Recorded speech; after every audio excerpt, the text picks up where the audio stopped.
Bonjour, chers téléspectateurs, amis de la Flamme TV. Je pense que vous êtes déjà tellement nombreux à suivre votre si belle émission qui est le magazine La Flamme Scout. Alors, j'espère que vous nous suivez partout. Vous êtes dans le district de Kin Centre, Kin Ouest, Kin Nord, Kin Sud, partout où vous êtes en train de nous suivre en direct sur La Flamme TV, dans votre magazine La Flamme Scout. Alors, je suis très heureux de présenter cette émission d'aujourd'hui, mais avant tout de vous présenter notre invité, je vous propose d'abord de suivre les portraits de notre invité et puis là où on aura presque tous les détails et puis on se retrouve tout juste après. Merci beaucoup.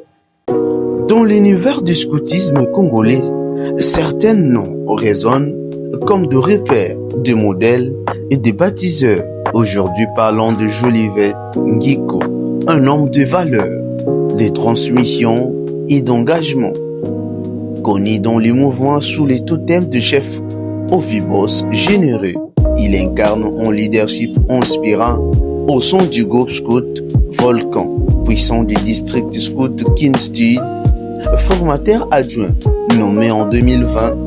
Il investit avec passion dans la formation de jeunes, contribuant à fonctionner une nouvelle génération de scouts responsables et engagés. Toujours dans une dynamique de perfectionnement, il a pris part au stage national pour formateurs en janvier 2026, renforçant ainsi ses compétences et son engagement au sein de service du mouvement scout. Son parcours est marqué par des responsabilités majeures. Chef des groupes du groupe scout Don Bosco en 2008, commissaire des districts scouts de Kin Est de 2015 à 2018. Ensuite, commissaire provincial de l'ASCA de 2018 à 2020. Mais également, bien avant cela, en 2008, il posait déjà les bases de son engagement en initiant le groupe scout Don Bosco. Une œuvre qui continue aujourd'hui d'impacter de nombreuses vies. Actuellement, il poursuit sa mission en tant que secrétaire du comité des groupes scout Don Bosco, fidèle à sa vocation de servir et d'accompagner la jeunesse.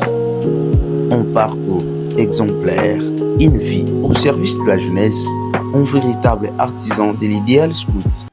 Merci, comme vous venez de suivre, nous avons reçu pour vous le chef Augustin Jolivet Ngiko, qui est le formateur adjoint de la PESCO Asbel. Je pense qu'avec lui, nous allons débattre ou discuter autour des thèmes qui... Nicolo.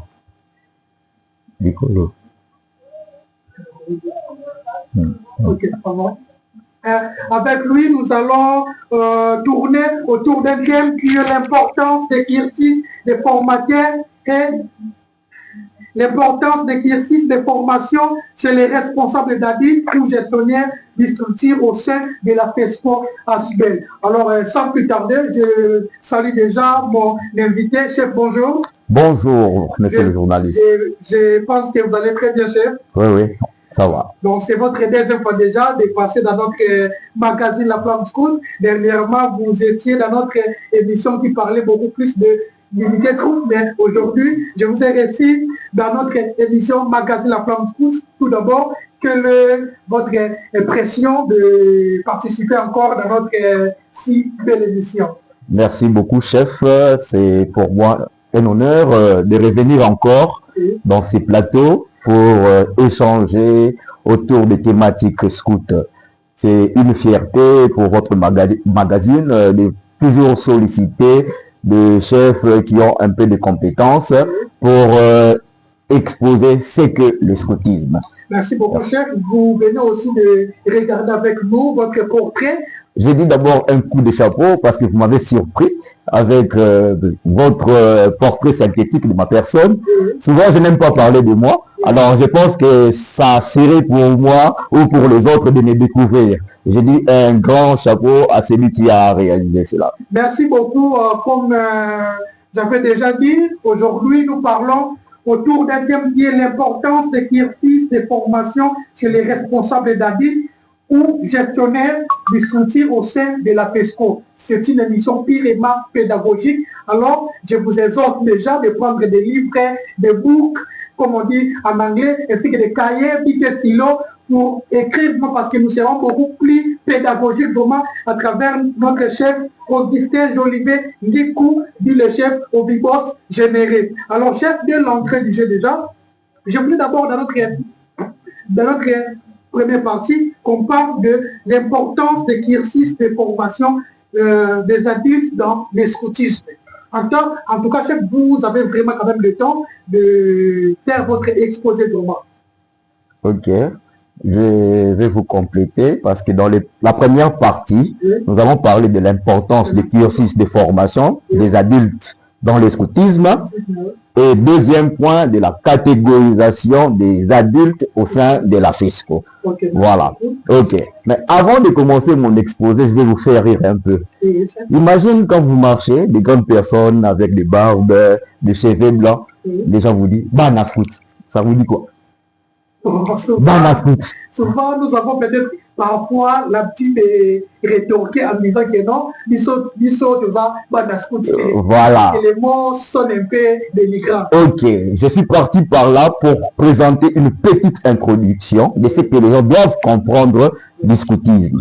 Même si le scoutisme est un mouvement éducatif destiné aux jeunes, la présence d'adultes est essentielle pour plusieurs raisons fondamentales.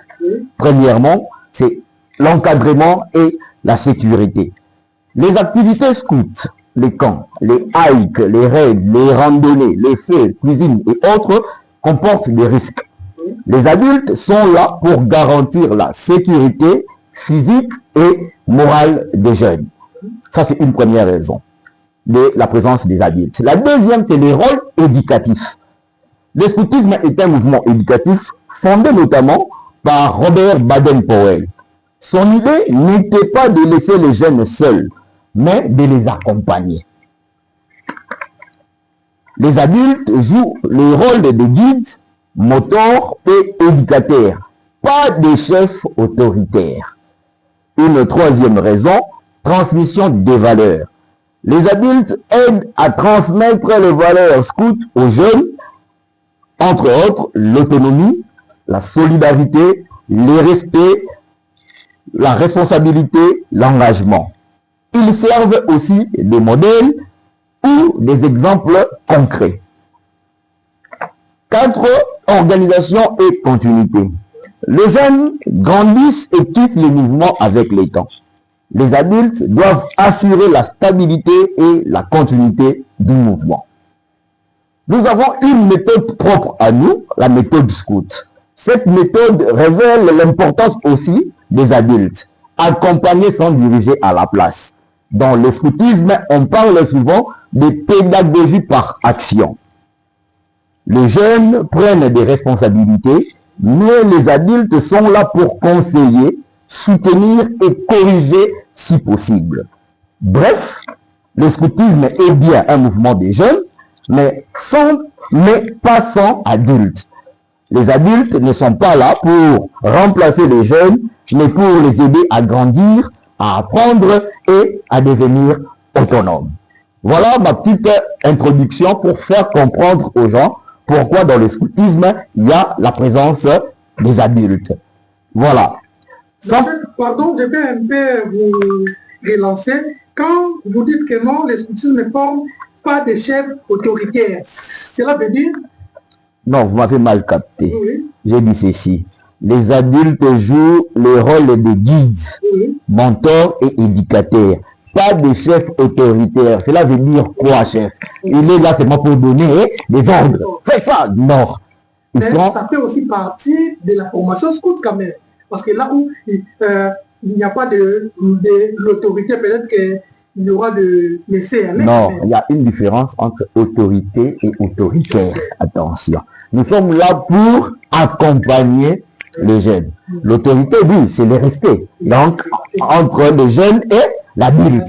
Mais l'autoritaire, c'est soumettre quelqu'un dans des obligations un peu purement militarisme, si je peux le dire comme ça. Vous avez compris un peu? Voilà. Merci beaucoup. Ok.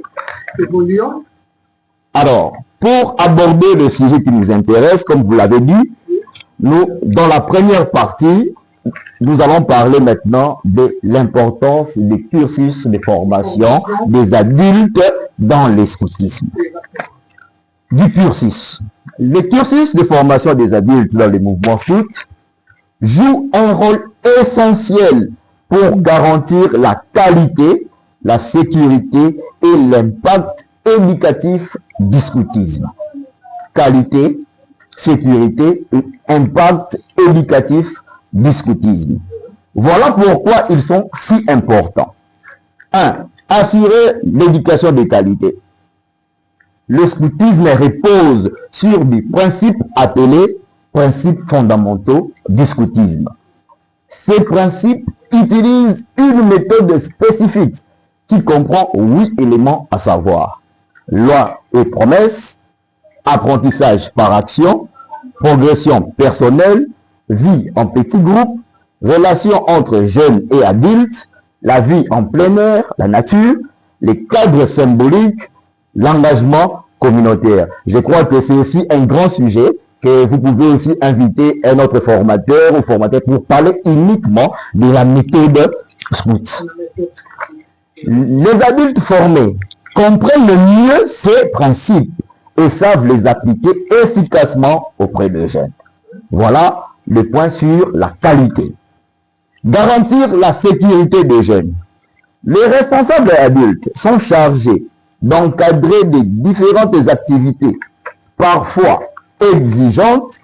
Nous citons les campings, les hikes, les raids, les randonnées, les jeux en plein air, j'en passe.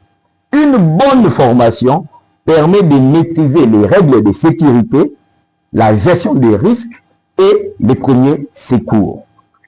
Voilà pour ce qui concerne la sécurité. Et enfin maintenant, l'impact éducatif. Tout ce que les adultes doivent faire dans le scoutisme doivent tourner sur l'impact éducatif. Premier impact, développer des compétences pédagogiques. Le cursus aide les adultes à encadrer différents groupes d'âge. C'est pourquoi vous allez voir maîtres, troupes, compagnie et consorts. Gérer les dynamiques des groupes, accompagner le développement personnel des jeunes, adapter les activités selon les besoins et les aspirations des jeunes. Deuxième impact, c'est renforcer les valeurs du scoutisme. Le scoutisme transmet des valeurs comme l'autonomie, la solidarité, le respect, la responsabilité et la citoyenneté. Les adultes formés deviennent des modèles cohérents et inspirants pour les jeunes. Nous continuons. Favoriser le développement personnel des adultes. La formation ne profite pas seulement aux jeunes, car elle développe le sens du leadership, améliore la communication, renforce l'organisation et la prise de décision, et enfin valorise l'engagement citoyen. Un autre point, assurer la continuité et la pérennité du mouvement. Les adultes bien formés doivent garantir une relève de qualité, une bonne organisation des unités et la transmission fidèle des traditions et méthodes scouts.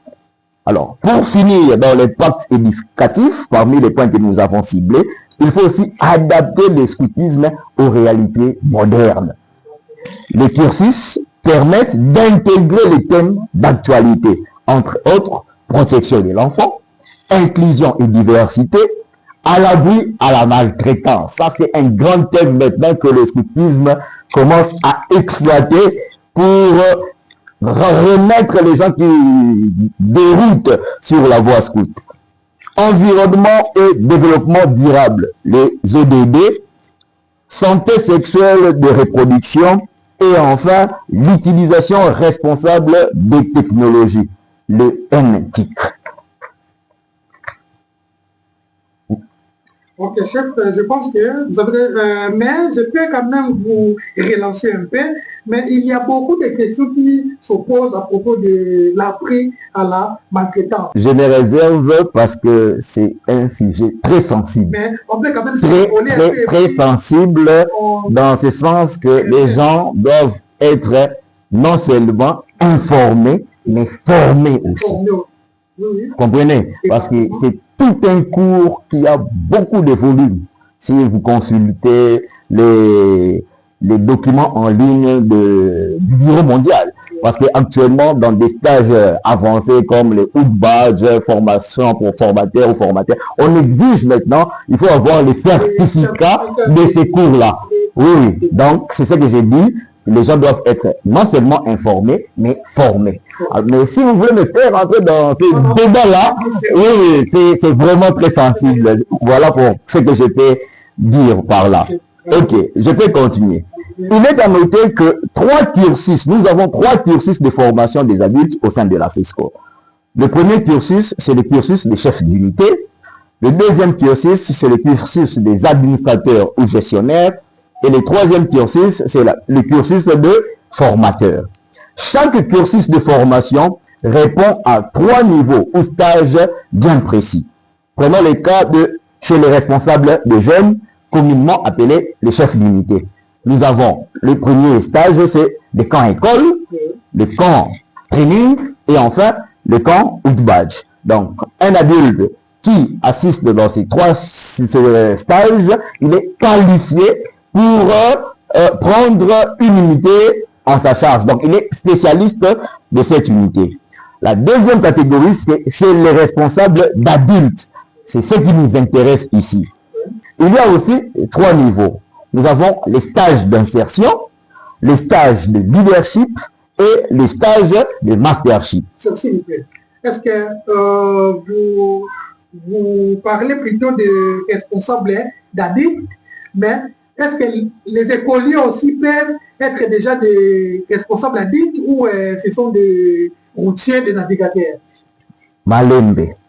Je voulais, quand on va arriver à la catégorisation des adultes, de nuancer ce que vous êtes en train de dire. Il y a une différence entre responsable adulte et responsable d'adulte.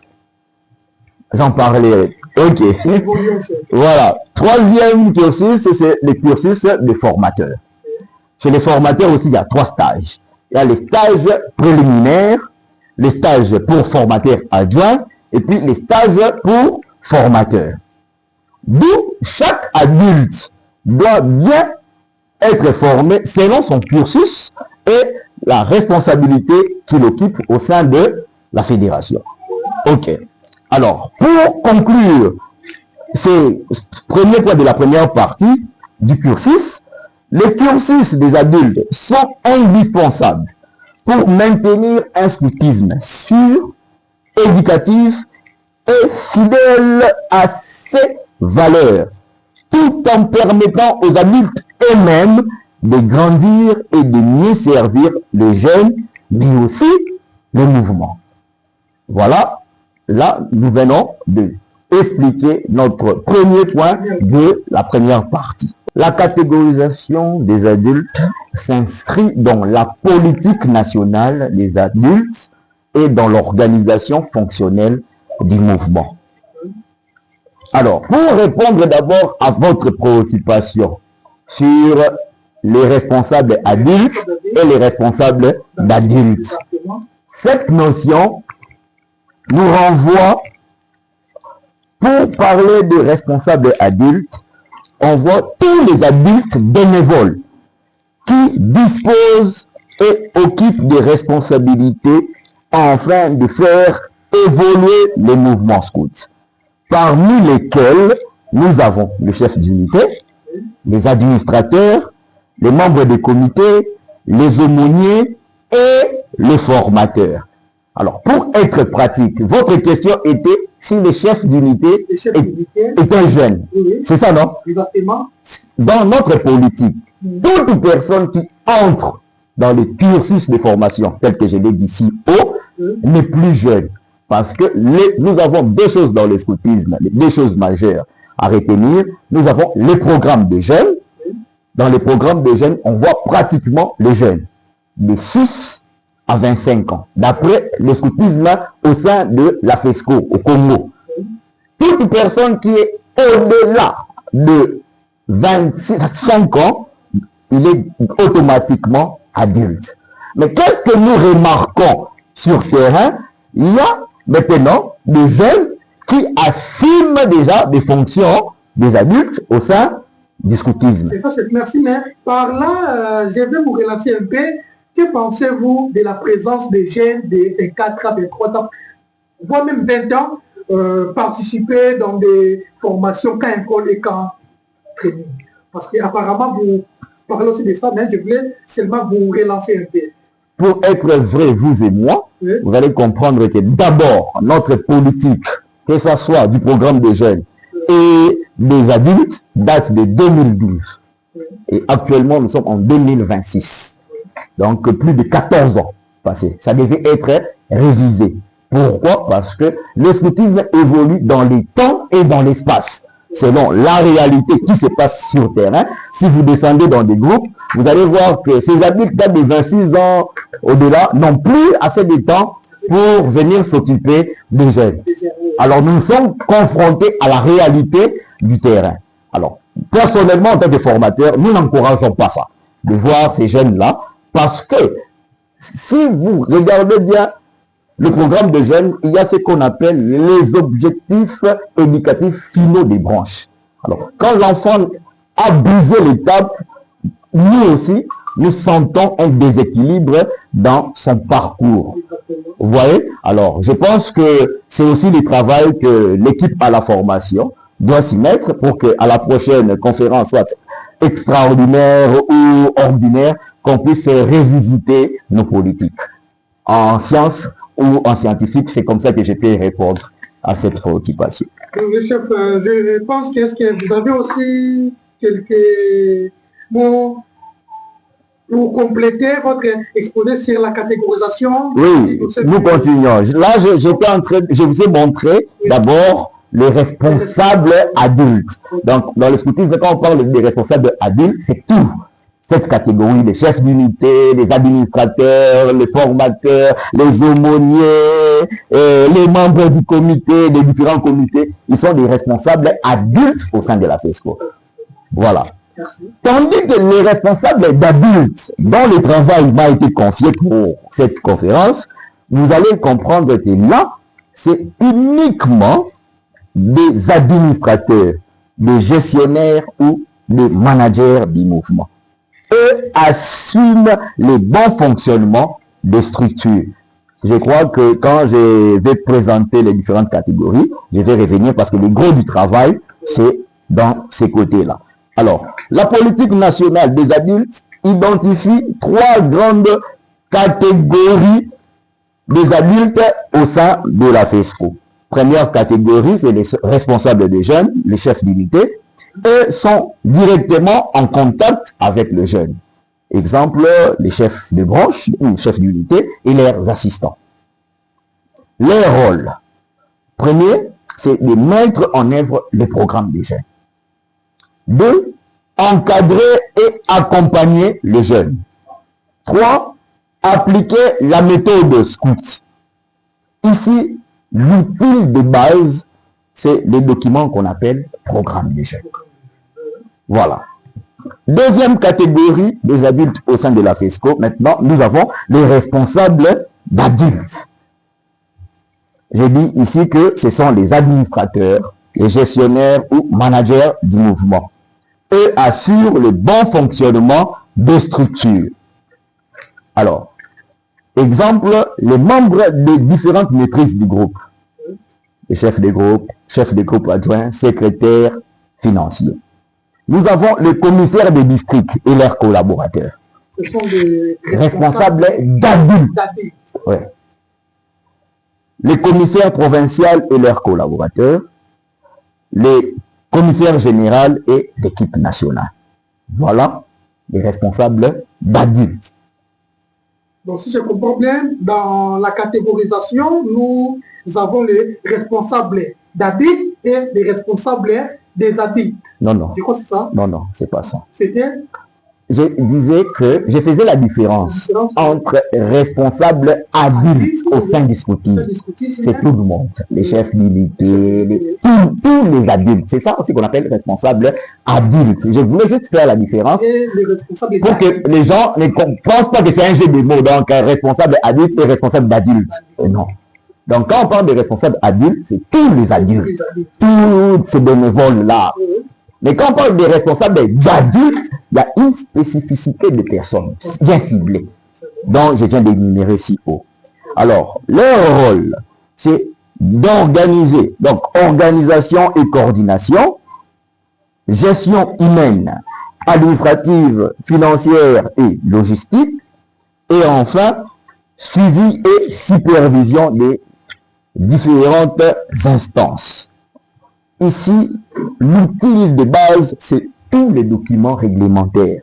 Donc, les normes, statuts, constitution d'abord de l'OMS, les statuts de la FESCO, les règlements organiques de la FESCO, et pour nous, à l'ASK, c'est les règlements intérieurs constitutifs aussi.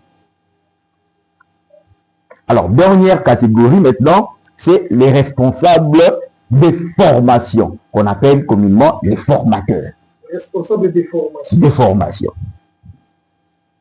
Eux s'occupent du développement des adultes. Maintenant, eux, ils s'occupent de ces catégories-là que j'ai dit. Oui. Donc, ils forment les responsables et puis les adultes. Donc, oui, les responsables d'adultes. Exemple, les formateurs adjoints et les formateurs. Ils sont dans cette catégorie. Alors, leur rôle consiste à concevoir et à animer les formations, accompagner et soutenir les adultes dans leur progression et évaluer et certifier les compétences. Voilà, en gros, ce que nous pouvons retenir de la catégorisation des adultes au sein de la FESCO. Merci beaucoup, chef. Je pense que vous êtes tellement nombreux à suivre déjà votre si belle émission, Magazine La Flamme Scout. Mais prenons d'abord une petite pause et puis on se retrouve tout juste après. La régie, vous pouvez nous balancer quand même quelques extraits. Puis le temps de nous permettre aussi de souffler comme ça. On se retrouve tout juste après pour continuer notre deuxième partie. Merci beaucoup.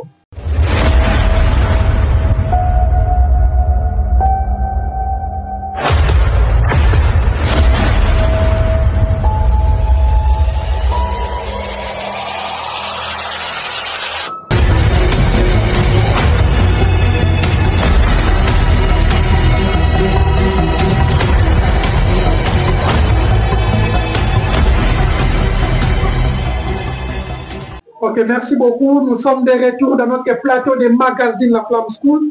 Je rappelle encore que nous avons reçu pour vous le chef Augustin Jolivet-Nguiko, qui est le formateur adjoint de la FESCO Asbel. Avec lui, nous parlons autour d'un sujet qui est l'importance des cursus de formation de responsables d'ADI ou gestionnaire des structures au sein de la FESCO Asbel. Alors, nous sommes dans notre deuxième partie de notre super émission. Alors, nous voulons parler maintenant des responsables d'ADI et leur rôle au sein de la FESCO. Alors, chef, vous pouvez quand même nous ramasser, nous parler un peu brièvement de responsables d'ADI et leur rôle au sein de la FESCO. Ok, merci beaucoup, cher chef. Comme je l'ai présenté déjà dans la catégorisation, les responsables d'adultes ont un rôle essentiel dans le management du mouvement. Puisqu'ils doivent veiller à l'application de différentes politiques, autrement appelées les résolutions. Je disais, ils ont un rôle essentiel dans le management du mouvement. J'ai juste ciblé 3. Ils veillent à l'application des différentes politiques, les résolutions, pour dire bien, qui sont votées aux instances hiérarchiques lors des assises. Ils sont appelés à mettre en place des stratégies pour offrir un scoutisme de qualité à la communauté et aux jeunes. Ils travaillent également dans la mobilisation des ressources humaines matérielle, financière pour garantir un cadre de bonne gouvernance du mouvement. Voilà les 3 points essentiels chez les responsables d'adultes. Donc, le chef de groupe, les commissaires des districts provinciaux, les commissaires nationaux et leurs équipes. Dans la gestion des adultes, il faut s'assurer que l'encadrement des qualités, il faut assurer un encadrement des qualités, la formation continue et la motivation afin de garantir la sécurité des adultes et atteindre l'atteinte du but du scoutisme. Alors ici, j'ai flash seulement quelques éléments clés dans la gestion des adultes. Nous avons le soutien technique et moral, la formation polyvalente, la responsabilisation et le leadership, le recrutement et la rétention.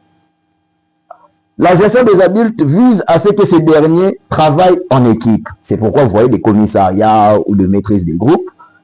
Ils doivent se former et agir comme des exemples, tout en bénéficiant d'un cadre structuré pour bien mener la mission du scoutisme. Alors, pour conclure, dans cette catégorie, nous pouvons dire que cette catégorie, elle est très importante, mais aussi exigeante. C'est pourquoi vous et moi, vous allez remarquer que ici à Kinshasa, ou bien en RDC en général, beaucoup des adultes fuient pour aller être des techniciens. Mais ils ne veulent pas venir dans ces cursus. Il y a même des gens qui occupent des fonctions de responsables d'adultes. Si vous posez la question sur quel niveau, vous allez voir que sur ce cursus, ils ne sont pas là. Alors, moi personnellement, mon travail de formateur consiste à éveiller, informer sur ces cursus, donner aux gens le goût de ces données, d'être informés et formés sur les mouvements afin de défendre l'image du scoutisme à tous les niveaux. Voilà. Apparemment, les gens préfèrent beaucoup plus être plus techniques, soit des techniciens, que d'être des gestionnaires de mouvements. Dans un cas, il y a ceux qui sont déjà des gestionnaires des mouvements, mais qui en réalité, sur le plan formation, ils ne veulent pas suivre. Oui, donc, ils sont beaucoup plus techniques que des administrateurs. Alors, que pensez-vous un peu des... Moi, je pense que il y a toute une recommandation des conférences. Ça, c'est les mandataires qui doivent veiller à ça. Parce que normalement, quand tu es commissaire des districts, tes membres doivent minimum avoir une qualification du cours de base de cet exercice. Comme une obligation, dirais-je. Exact, c'est une recommandation. Exactement. Même le commissaire général, ses membres devaient normalement suivre les stages mastership. Mais vous allez constater que les gens ont des bichettes de 2. Ils n'en ont pas, bon, rares 3 ou 4. Mais la majorité, c'est les 2. Et si tu suis, c'est les 2 des spécialités des techniciens, comme nous sommes en train de le dire. Donc, c'est un exercice que les mandataires doivent vraiment s'y mettre. Voilà, il y a tout un travail, une étude que je suis en train de faire dans ce cursus. C'est du management et de la bonne gouvernance des responsables d'adultes au sein de la FESCO. Donc, ce travail ici, c'est pour que je puisse avoir la qualification maintenant de formateur des formateurs. Je rappelle que vous venez déjà de suivre, vous étiez plutôt participant à la formation des formateurs. Adjoint, formateur des formateurs. Formateur des formateurs. Oui. Je ne sais pas, par rapport au terme, il existe des formateurs ou formateurs tout simplement. Bon, quand on dit FF, c'est formateur de formateurs. Mais par défaut, vous allez écouter certains disent formateur full-man, normalement c'est formateur des formateurs. Formateur leader. Non, c'est formateur tout. Oui, tu peux dire stage pour formateur ou stage pour formateur des formateurs. Ok, merci chef. Alors, une question qui est venue de l'un de nos téléspectateurs.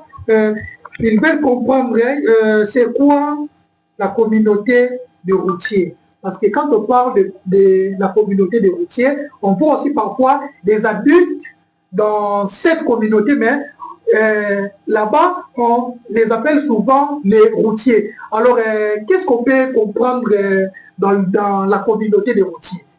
Est-ce que c'est seulement une organisation des adultes, mais appelée des routiers, ou il y a quand même une différence dedans? Merci, chef. Chaque fois que vous allez commencer à m'inviter ici, il faut retenir ceci.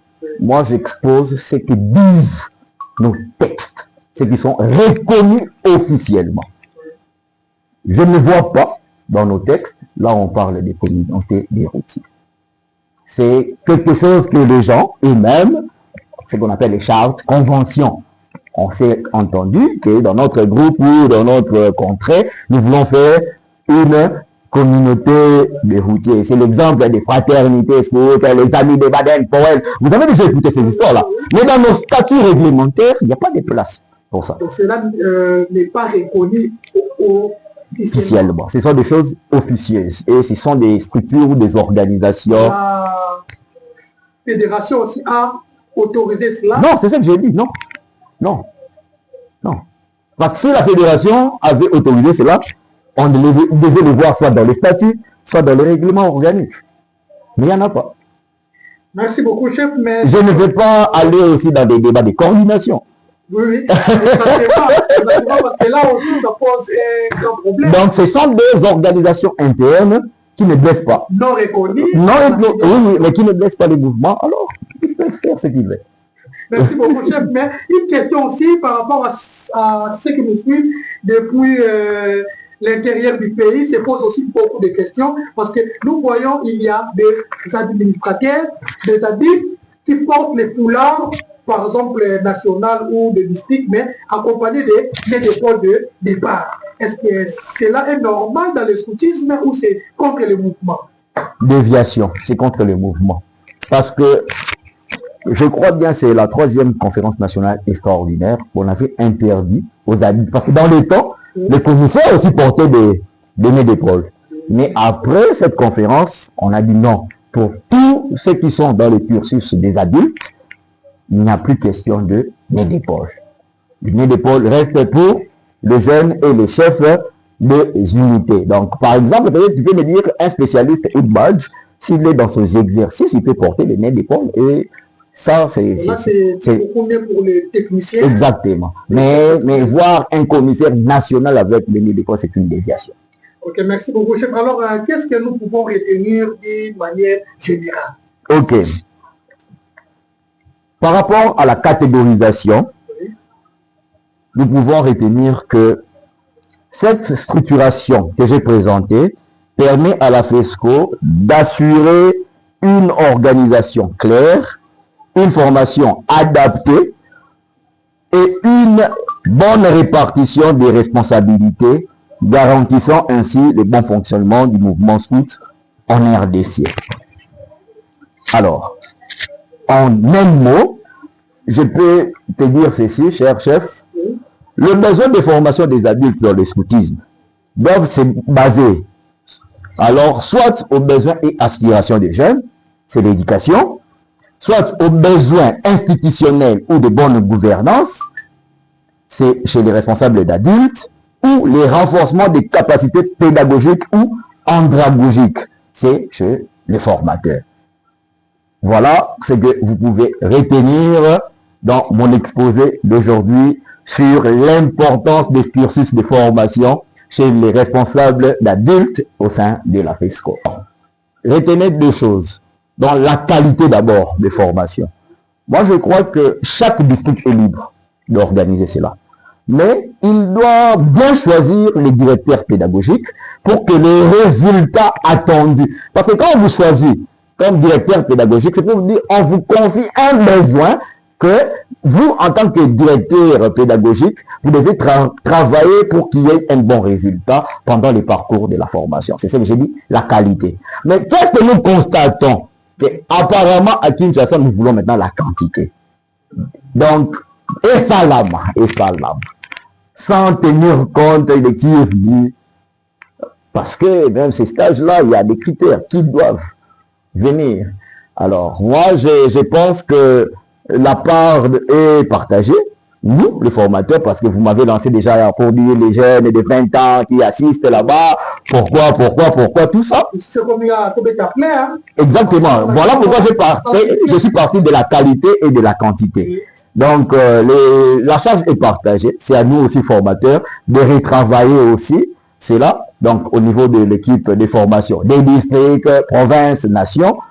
Et enfin, l'autre partie aussi, c'est les commissaires des districts. Parce que les instances n'ont pas de jeunes.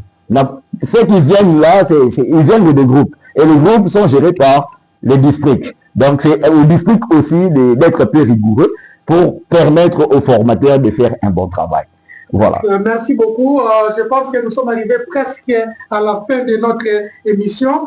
Les magazines La Flamme Scout. Alors, chef, si vous avez quand même votre mot de la fin ou une petite salutation, votre caméra est là, vous pouvez quand même saluer les gens et puis votre dernier mot. Voilà, avant de saluer les gens, j'ai un mot parce que je sais qu'il y a beaucoup de gens qui nous suivent. Je dis d'abord merci à vous d'avoir pensé à m'inviter encore pour exposer sur cette thématique. Oui. J'ai dit aussi merci au commissaire des districts Kin Est, l'ingénieur Roselin, le chef Sanglier, qui